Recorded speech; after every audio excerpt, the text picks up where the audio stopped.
Hello, everyone. So we are now live, and I'm hoping actually sort of getting through to everyone.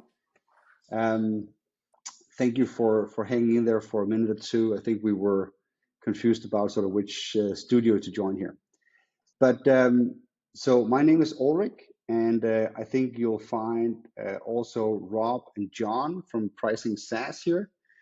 And so we're going to have sort of 45 minutes together on 2024 in SaaS pricing. So here's how it's going to go down. I'm going to speak for around, I think, 20 minutes or so. I have about sort of 4 points, so sort of major takeaways from how I see sort of SaaS pricing played out last year. And then we're going to have 20 minutes for sort of open Q&A. So I think we have a chat over here, which should enable you to, write comments and questions and so forth. So I'll try and check into that one. And you're welcome to sort of write a question as we go along, or you can wait until the end. I'm going to sort of stick around for 10, 20 minutes and then sort of trying to sort of exhaust the questions. So if there are more questions than we have time, I'll just try and stay a little longer. If it goes completely crazy, then that's where we have the community, which I think is currently still at school.com/SaaS pricing. I think we might be thinking about replatforming at some point, but I think right now it's still over there, so you can catch up on both the slides.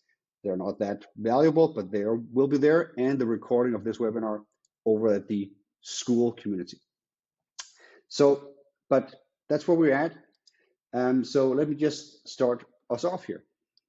So I have sort of four main takeaways from 2024. And what am I basing this on? Well, it's mainly sort of observational. So I haven't sort of crunched a ton of data to sort of get to these. And also I would think that a lot of other people are crunching tons of data to get to these. So I thought that I'd rather try to take a step back and look at how I see the SaaS market play out and a little bit more sort of holistically say, what do I see as sort of the main drivers that are changing things when it comes to how SaaS businesses price and monetize their solutions? So the four sort of areas here are AI. So that was and remains sort of a big thing in 2024. There are some specific elements I want to dive into. Then there's pricing tech, billing system, so forth. There's a concept that I call commercial debt, which I'll touch. And then finally, pricing professionalization. So we'll just get started with the first one. And then at the end, of course, we have the Q&A. So AI pricing dynamics. Basically, I think during 2024, three things happened with AR. And I think if you all think back to when 2024 started, there was a certain sort of token cost, and people were declaring that SaaS was dead because, SaaS implies 100% margin on the delivery of the solution. And now we have AI, and AI can also build the entire solution layer. So essentially, you're going to have a cost plus based pricing where whatever value layer you have on top of the AI model is just going to be very superficial. So you can basically charge whatever the token costs plus a little bit. That was sort of the conversation on especially LinkedIn, but also elsewhere in sort of Q1 of 2024. And then what happened actually during the year was that the token cost dropped about 97%. So that was, of course, was radical. And you could see that, I think, for example, OpenAI, they made sort of two major sort of pricing changes in 2024. And I think they started at around like $5 per million tokens of input, and I think they ended up around 15 cents with the 4.0 model. So that was sort of a major change. But then also what happens was that the models got better. So you could actually ask them like more important questions. You could ask them to sort of do more complex and comprehensive tasks, which actually meant that you were now asking them more complex and more comprehensive tasks. So token cost went down, but now the token requirement for the new things that it could do actually went up.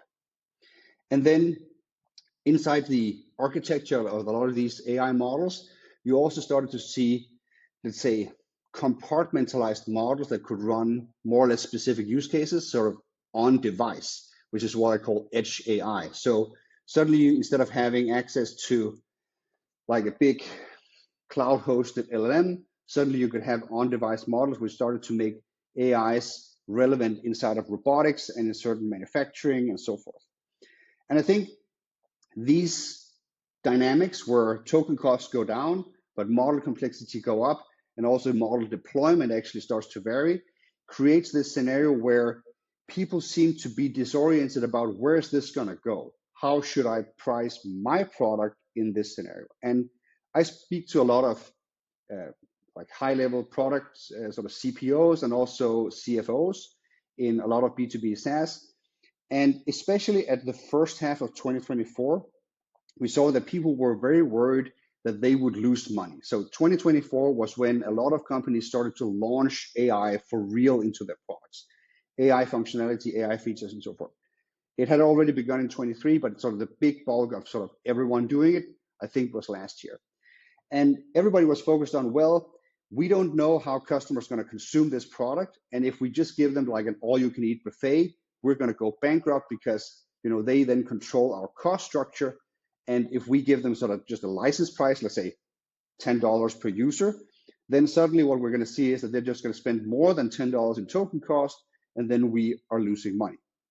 So there was this, let's say, defensive play in rolling out a lot of AI products because of the cost structure. But on the other hand, you also saw that product teams were trying to use these better models to solve more problems and deploy them in more different sort of instances and use cases. And I think this is where Yvonne's paradox comes in. So classic economic model where we say when the price of something goes down, the demand for consuming it goes up, right? So you think, well, if the price of gas goes down, people drive more miles, meaning that suddenly they actually spend in total more money on gas. And I think that's what we're seeing with AI is that the more the token cost drops, the more the total spend on tokens go up, because suddenly more use cases are now economical. And I think inside of this Yvonne's paradox curve, there are a lot of sort of nuance that we saw play out in 2024 and that we're continuing to see playing out in 2025, which is that people don't know exactly how the curve is shaped, right? So if you're currently running a piece of software and it has AI functionality and it has a user-facing, let's say, endpoint, so users actually control the consumption, you as a product owner or as a CFO have no idea about what the cost is going to be. But I think more importantly, which we also see with a lot of AI products that was sort of spit out in 2024, is that nobody really also understands the value that they're creating yet. Partly because we haven't seen users actually adopt these products. So I had around 100 million ARR US West Coast customer. I had this conversation with them Thursday last week. And basically they have large blue chip corporate customers. They have about $1 million in ACV on each customer, but the total budget for their category is around 40 million inside of these customers. So think US government spends, in some department spends 40 million of this, they are 1 million of that spend. And they're now rolling out AI. And I think the defensive play is to say, well, we're going to sell the customers some credits, and then they spend the credits, and then we'll see what the price is once the costs drop at, in the next cycle, next year, next quarter, whatever it is. And I think you can't win in this AI game if you're playing Yvonne's paradox defensively. I think you need to play it offensively, because what you need to do in order to win this game is you need to learn exactly how users are going to use AI if there isn't a paywall, if there's not a cost barrier to free usage. Because that is currently the question that nobody really has dared ask, because it's going to place all the risk of consumption on you as the vendor, where the user gets it out. So I think my solve for this right now is to say to customers like the one I talked about in the US, to say, well, you have 500 customers. How about you take 5 of them, and maybe only divisions inside of these customers, but take a subset of customers and give them an all-you-can-eat model. Just let them have as much AI as they can consume for a fixed price and see what happens. Because they're going to be basically one or two outcomes. Either they actually don't use it that much, which is maybe a product problem, and then you know it's a product problem and not a price problem. Or you can say, well, we now know exactly how much we should charge for a fixed fee model. So you de-risk it, and then you can spread it out to all of your customer base. So that's basically scenario one, is low consumption. Or you have extremely high consumption, which should also mean that you now either have a product problem because the consumption isn't generating value, or you actually have an excellent value use case because all the consumption is creating value above and beyond the cost, which now gives you 5 of the best use cases in AI you could wish for. Because I think the game right now is to take a 40 million corporate budget, shrink it to 20, but then own 10 of it, as opposed to right now owning 1 million out of 40. And I think this is what AI allows you to do, but only if you play Yvonne's paradox aggressively by figuring out exactly how adoption looks if you take pricing out as a parameter. So I think that's what we're going to see a lot of in 2024, based off of the experience of lower costs and a broader use case base, and let's say deployment on what I call edge AI, which we saw in 2024. All right, that was observation number 1. Observation number 2, maybe a little bit less meat on the bone here, but I think it's interesting. So this is sort of what I call pricing tech. So this is billing systems.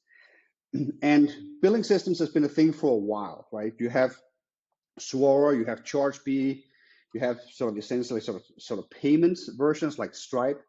And these have been around for like more than a decade, a lot of them. But I think I've seen them accelerate, especially last year, where more and more of them, especially to me, are reaching out. And I also see that the way that they're reaching out is not just, let's say, 23 people just said, hey, we have a startup and we want to, do usage-based billing. And you have a lot of these, and even a lot of these exited already. What I see now is that they say, well, we want to do usage-based billing, but we also want to integrate it into a wider, let's say, ecosystem of use cases and functions across the organizations that we sell to. So for example, we don't just want to do billing, we also want to integrate with the sales functions, with the wider finance function, with RevOps and so forth. And we want to do more things. We want to go all the way into the configure price quote process that sales handles. We want to deal with contracting. We want to do billing and payments and reconciliation. So we want to own more and more of the value chain that sort of is centered around pricing. And I think that is new. And we haven't really seen anyone succeed with this yet, but I'm seeing a lot of startup territory pouring money and sort of talent and brain power into solving a, let's say, larger, sort of more comprehensive tech stack inside of pricing tech, instead of just like point solutions around billing. So I think that's definitely something that we're going to see more of in 2025 and 26, and I'm going to expect at least a few of them succeeding, right? Which is going to disrupt, let's say, how we are currently stitching this together with a lot of different sort of point solutions. All right, point number 3, commercial debt. I think this is a little bit more like the waves of history. So we had a lot of like zero interest rate economics for quite a while. And we saw that with a venture bubble, I'd say in 2021, 2022, especially at the high points. And then there was like a hard stop, like interest rates started to go up. We saw that venture market sort of crashed, and then we also saw IPOs suddenly got pulled back, and we had some of the worst years ever in, I think, late 22 on that. And then there was this shift to profitable growth. Like now people actually needed to make money. They couldn't just like fund it on, let's say, external capital. They actually needed money from their customers. So let's say 2023, I saw a lot of that, like, hey, we actually need to like have profitable growth. But I think in 2024, it shifted a little bit, because I think a lot of people then had actually already achieved profitable growth. And a lot of these had done it in a, let's say, in a scramble. Like they had pull together whatever resources they had and become break even and become profitable. And a lot of companies now see forward and say, okay, so we now are profitable, but also we might not be growing as fast as we want, and we might not have the exit opportunity in the capital markets that we want, partially because we have a lot of what I call commercial debt. So that means the way that we structure the customer portfolio is with a ton of different discounts, a ton of different pricing models, a ton of different product configurations, contracts, and so forth. And it's a little bit a mess, right? So people are now shifting to cleaning that up. And I would especially say that this is true of, let's say, 50 million and plus ARR companies, looking at sort of, if we need to have some sort of a real exit in the market through an IPO or through a trade sale, then we need to have a much, let's say, more scalable customer base, which means that we can't spend all the time managing each individual account like a special snowflake. They need to sort of come together as, let's say, a scalable unit of customers that we can then grow off of. And I think, so I've done a lot of these pricing projects in 2024 where we've talked about contract frameworks and cleaning up commercial debt and repricing legacy customers and so forth. And I would say across the board, there is a willingness to let go of some customers, to have some churn in order to have what is left be a little bit more clean and structured, more ICP, and then to be able to grow off of that. And I would say that on the other side, on the customer side, I also see that enterprise procurement and CIOs also trimming down their tech stack. Like a lot of people bought tech that they really didn't need in 2021, 22 because it was just a little bit crazy. And now they're sort of taking a hard look at what they really need and then opting out of it. So I think actually on both sides, you say that you have a cleanup either on the customer side or you have a cleanup on the vendor side. And essentially it's just 2024 was like a year where the market sort of like agreed to part ways amicably on some instances, or really sort of double down on what worked and really making that scalable. So at least that, and I'm still seeing a lot of this going on actually inside 2025. But I'm also more and more now seeing that projects that customers that come to me say, oh, because we want to IPO in 2 years, because we have this sort of specific exit target in mind, which wasn't really the case when we talked a year ago. Then it was just, we need to clean up because that's the right thing to do. Now it's with a specific end in mind. Last one, pricing professionalism. So this is a little bit of a longer term trend, but I wanted to mention it here. Maybe for like semi-selfish reasons, I don't know. But one of the things that I also saw in my projects over the last year was that more people were asking for internal pricing functions, right? So they're saying, hey, we want to have new pricing and we want to clean up all the commercial debt and we want to do all these things. And we would also really very much like to be able to do it ourselves once you, the consultant, leaves, right? So we've actually done this where we say, okay, so we then need to sort of hire someone, and we need to have tooling in place and processes in place and governance, and we need to sort of figure out how pricing decisions are made inside of the organization. And that has become much more let's say, an area of focus in a lot of the organizations I work with. I would say that it is most definitely an area of focus once we hit around 100 million ARR. I've helped at least 3 clients hire their first pricing team at around this sort of stage, 100 million ARR in the last year. And people are more and more also realizing that pricing isn't just a numbers game. You actually need a more, let's say, often more senior roles here where they're more, let's say, change management focused. They can actually like speak to executives. They can actually, let's say, create alliances inside the organization and move sort of projects or change forward instead of just providing breakdowns and slides and analysis, which might also be necessary, but isn't enough to get the work done. So actually, very often, the way we set up pricing teams and organizations is we hire both as, let's say, a senior guy that can do the change management part, and then supported by an analyst that can do the analysis and the number crunching. And I would say that the pay range have also gone up for these to the point where especially the really senior guys that can do something are paid on par with top account reps, like top salespeople in most of the organizations. So it is being valued quite well in most of these organizations.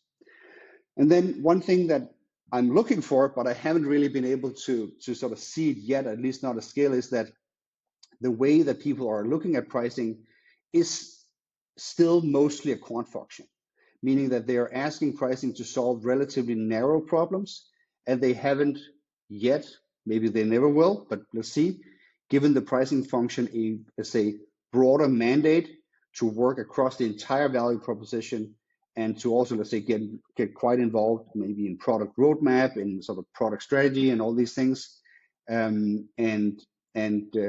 support in that way. So we haven't seen that yet, and that's still creating some friction inside of organizations, I'd say. So it's a little bit like in for a penny, in for a pound type of issue, but organizations are starting to take it more seriously, and realizing it's a part of the function stack that you need inside of a healthy organization. So with that, I think those were sort of the 4 takeaways that I had, and we're pretty much on time. So let's see if we can get the chat to work, and we can have some questions.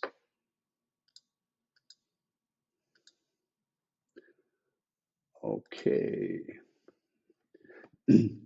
So the way I'm going to do this, I'm just going to start from the top, and then see where we get. All right. So by the way, if you open up the chat, it's a little sort of speech bubble to your right. You can see that John actually links to the school community, so you can go there and you should be able to see a recording of this and send it to all your friends and all that. And even if you don't go there to see the recording, you can go there and see, I think, 500 plus other pricing people sort of nerd out on pricing. So that's an easy win. And Pricing SaaS also has their latest benchmark report from 2024, and they come out, I think, with monthly reports, John, Rob. So that's a really good way also to just like stay updated. All right. So Robin asks, which company I think is the best bet for the 2024 new billing wave? That's unfair because I invested in one. So so I think definitely Hello Proper is gonna win that game. They're small and they don't have a lot of venture funding, but great team, and I love them. So I think that would be one. I think the incumbents, especially someone like ChargeBee, has a real, if they disrupt themselves a little bit, I think they could go from a product direction over there and win quite a lot. Like they could defend and take more market share and just like own more of the wallet of their customers. So I don't think that the legacy players are out, if they choose to play. I think that's sort of the key here. So, but I don't really want to sort of point to a winner yet. I think a lot of these are like really early, like they're like maximum Series A for when I see like them having this kind of product vision. But they make up for it in volume. There's quite a lot of them. So meaning that I've spoken to at least 10 the last year, which is a little, which is, yeah, it's distinct. Enrique asks, when introducing a new sort of disruptive product to market in your category, how much time would you say is necessary to prove that your pricing and packaging is effective? What metrics would you look at to assess effectiveness of your pricing and packaging? So if you're making a ton of money, it's probably good, right? I think you don't need to sort of overcomplicate this. And I would say that pricing and packaging is a major component of product market fit, right? So if you have product market fit and you're just selling like hotcakes, just keep doing that, right? Don't overthink it. If you're not at product market fit, you want to work on the product, obviously, but you also want to work on the fit part, which is basically where the pricing and packaging comes in. I wouldn't try to overthink it early. Like I usually say that between 0 and the first 2 or 3 million of ARR, do whatever pricing, just like test out 5 different models, like sell whatever you can to whoever you can in whatever way you can, because the purpose here is to learn, right? So the idea is to actually test out a lot of different things And then as soon as one of them hits where it just feels easier for customers to understand, it immediately makes sense, it's fair. And a lot of these are actually qualitative, right? Where you say, okay, the sales process just works better. This way of narrating the value of the product just works better. And that's what customers really connect to. That's when you then double down and try to do more of that, right? And then at around 3 million, you can sort of like hone in on one model and then try to take that to 10, 15, at which point you probably need to clean it up again. All right. HC asks here in the chat, the commercial debt drive, I presume, is particularly driven by PE-owned and or near exit companies. For others playing the infinite game, is this an opportunity to win more business? Yeah, so I would say that a lot of commercial debt actually is the reason why B2B SaaS companies stall out around 15 million. So the example I just used with Enrique was, hey, up to 3 million, do whatever you want, which basically is like, I'm giving you permission to have as much commercial debt as you like, right? That's okay. You'll solve it later. And then you need to not get too much commercial debt on your way to 15 million. Because if you get to 15 million ARR and you just have like a massive hodgepodge of different contracts and models and so forth, really that takes a ton of drive out of your sales team, out of your CS team, and also a lot of commercial debt actually tends to create more technical debt. So that just means that the organization just starts to move slower and slower and slower until it stops, right? So what you need to do at that point is to really clean it up. Like, usually it takes, to be honest, like 1 or 2 years, because you need to go through an entire contract cycle with all of the existing contracts, renew them in a very disciplined way until you're out in the other end. And you can grow in the meantime, like that's fine, but it's really only when you have that sort of reset of the entire commercial debt that you can really start to grow. And so I had a US-based company that I worked with, and they grew from around 2-3 million to 85 in I think 4 years. So massive growth, and then they completely stalled out. And then it took them another 5 years to get to 100. And that was basically because at the end of those 5 years, suddenly all the 3-year renewal contracts caught up with them. And suddenly they had like 2 massive renegotiations with procurement teams every week. And it just completely like sucked all the air out of the sales room. So that's really what you want to look for, is like, how much time do we have to sort of re-spend to just maintain this revenue base that we have, or can we actually spend our energy growing net new business? And that's really what commercial debt is a lot about. All right. Jose asks, to which department are these pricing teams reporting to? So I would say that the way that I usually structure these is that you have a pricing function. That is the team that does the job. That is where you hire the pricing people and they actually work on a day-to-day basis. And they report not to a specific department, but to a committee. And the committee consists of at least a product person, senior, usually the CPO, and the head of the commercial part. If you're marketing driven, head of marketing. If you're sales driven, head of sales. If you're a little bit of both, have both people in there. And then, especially if you're below, let's say 50 million, the CEO needs to be in there too, right? And the idea is that the key component is to create alignment between these functions, right? Because you actually want a straight line of understanding all the way from product through sales through marketing, so that everybody knows what we're selling, everybody knows the story we're telling to the market, and so on, right? So I say that this committee is a refereed by the CEO. Like, she needs to make sure that everybody sort of plays well together and the decisions are committed to and everybody sort of takes action and executes. And then the input to those decisions, like running the analysis, running the experiments, like coming up all with the ideas and obsessing over pricing, that's what the people in the pricing function do on a day-to-day basis, right? So that's usually how I structure it. And then HC asked again, regarding pricing professionalism, do you see a similar move on the buying procurement side? I don't know if I can speak to that, to be honest. So I think, I don't know if I can speak to that. I would say that I deal with a lot of procurement teams. Am I seeing that they're getting more savvy? Some of them are, but I would say that the really good procurement teams are actually the ones that understand the long-term value creation and don't see it as a fixed pie game, right? And that I haven't seen yet. Like I think the really smart executives, the ones that are good at buying software, they understand that it isn't a fixed pie game and that actually there could be a win-win scenario when negotiating with vendors. And I haven't seen that on the procurement side yet. Like, and that's the way procurement is structured and so forth, and a lot of software is sold.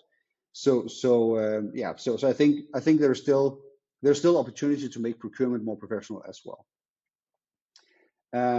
So Greg asks, regarding pricing professionalism, where does top talent come from? Within the org, sales, analytics, finance, or coming in-house from consultancies? They come from a lot of places. And actually, so all of the places that you see are great. I'd say product is actually quite a lot of times where people sort of do their first pricing, and then if they really like it and they have sort of a quantitative bend, they can move in that direction. Other than that, it's mostly like MBAs, like fresh out of school. They join sort of pricing divisions in more established industries like fast moving consumer goods. There's a lot of industries that have like long pricing traditions, and then they tend to transfer over into software, right? And that's what you usually see. These people, however, only rarely are the change management type people. It can happen, but they mostly are more analytical.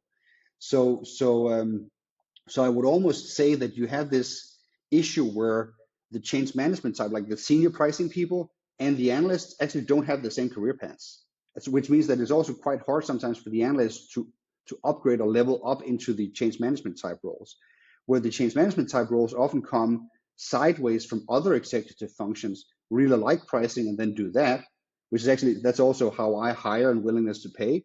I usually hire like former like CEOs that I work with or like high level executives, and then recruit them into pricing once they figure out that this is actually where value is created.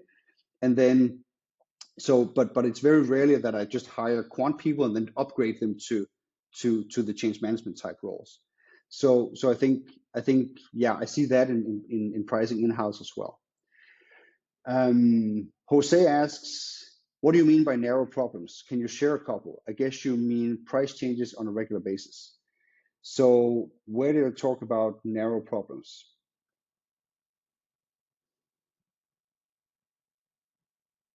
Yeah, Jose, like write out some more context to me, and I'll try to answer, because I think I sort of lost the thread on where I mentioned narrow problems. So if you do me a solid and repeat the question, I'll give it a go.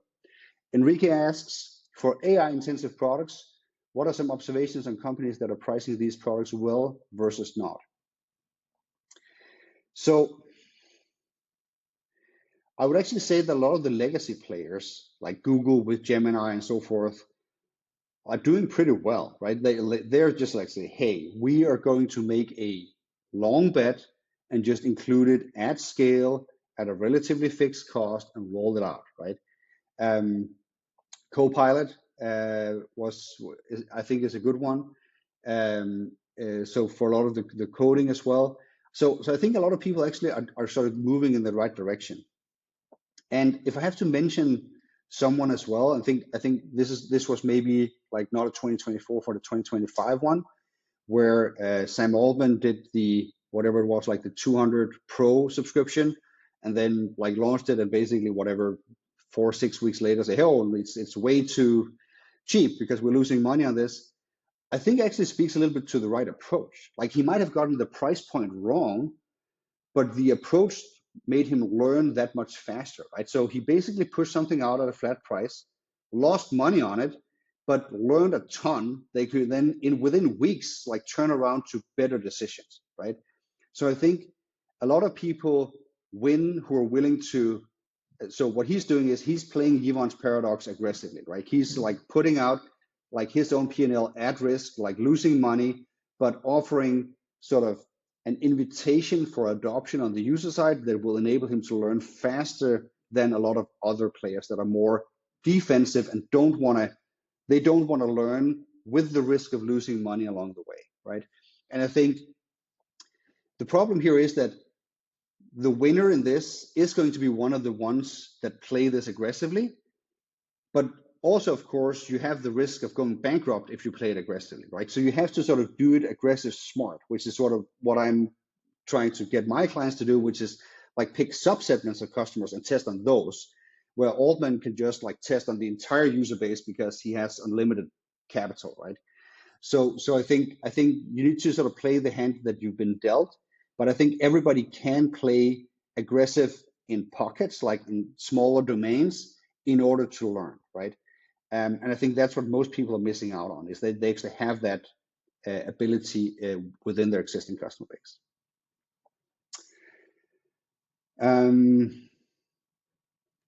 I want to speak a little bit more on that point, actually. So because I think another thing that I didn't sort of speak too much on in sort of the first part of the webinar here was what kind of pricing models we see with AI.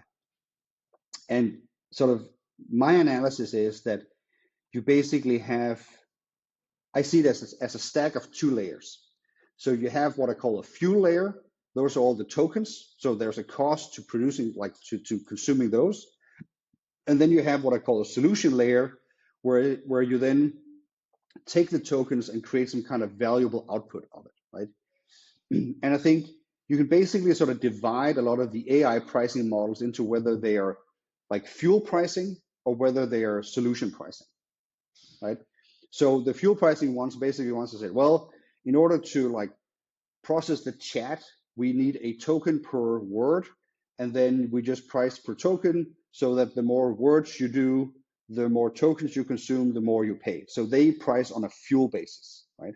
Which is great because it just covers all the cost. So you never lose money. And customers understand it and so forth, so that's fine. But on the other hand, you have people that say, well, what is actually the purpose of our solution? Like, what is the value that we're creating? So you can say the tokens are an input in a value creation process or value chain that leads to some output, which is what I'm trying to get done, right? So, well, why are we doing these chats? Well, we're doing these chats to like handle customer support tickets. Okay, so how about we price them per support ticket instead and not per input of token word? And I think that simple transition, like the Intercom is doing it and others, are basically sort of like trying to figure out what kind of value chain they're trying to create for their customers, and then say, okay, tokens is an input, what's at the other end? That's usually like a thing that is specific to them, like whatever their solution does. And let's say, hey, if we can make this tangible to the customer, we can count it, and it's something they want, why don't we price by that unit? And then, of course, what you get is that you get a looser connection between the inputs, the number of tokens, and the outputs, let's say the number of resolved tickets.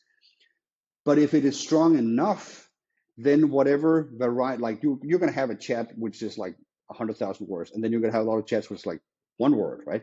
So, but that will sort of wash out. That's mostly noise. But you are going to have individual output units that you lose money on if you charge per output. But it is the ability to sort of do that and have that risk-taking mentality that really gets you to the value pricing, of the solution pricing of what we're doing. And I think a lot of companies are trying to move in that direction. A lot of companies are doing it well. I think the problem is that the new use cases are popping up so fast that it is much easier, more generic, to just have a token input model, because it just fits into everything, right? So you just say, hey, we're pricing per token, and then you can use our AI for these like 40 different things in our product, have at it, right? So that is a perfect like learning opportunity.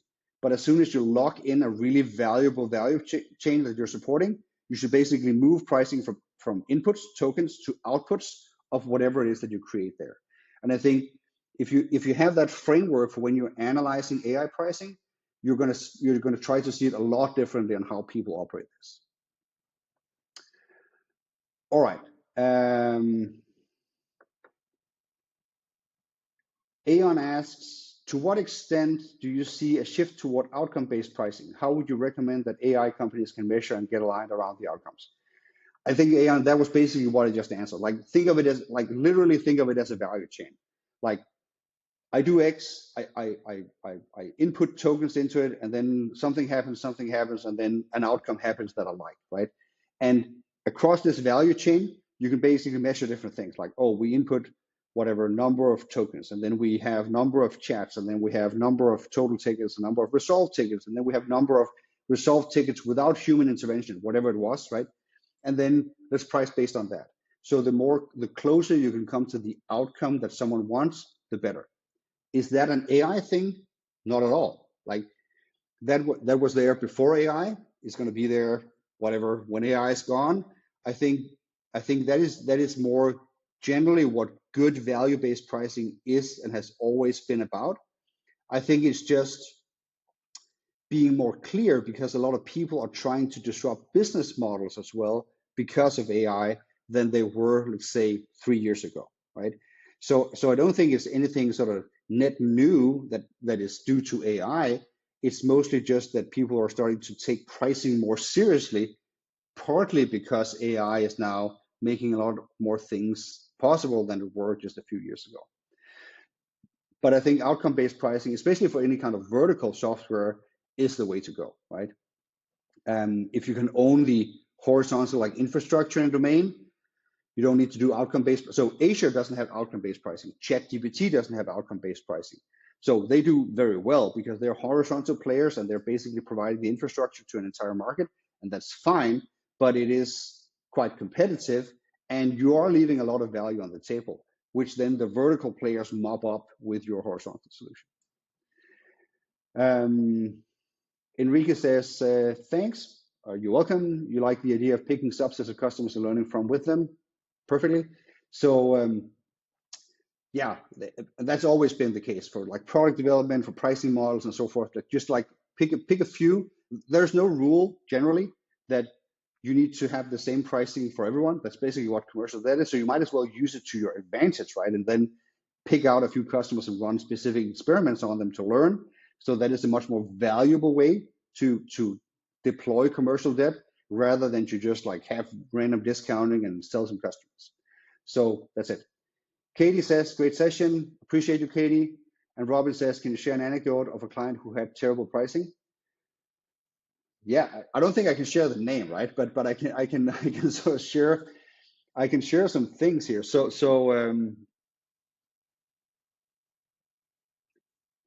I'll give you two.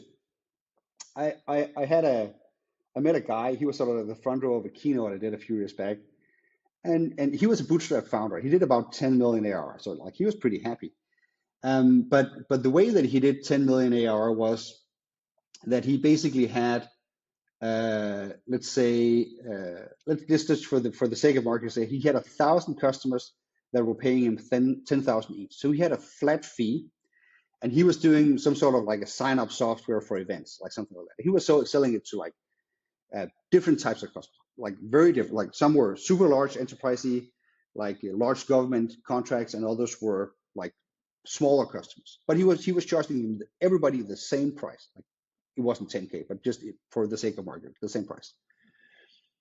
And it's just a mathematical impossibility that is the optimal price or way to charge it, because you're going to say, well, look at, like in his case it was sign up. So it's just like, okay, so if you take and you rank all your customers, you can't rank them by price because everybody's paying the same.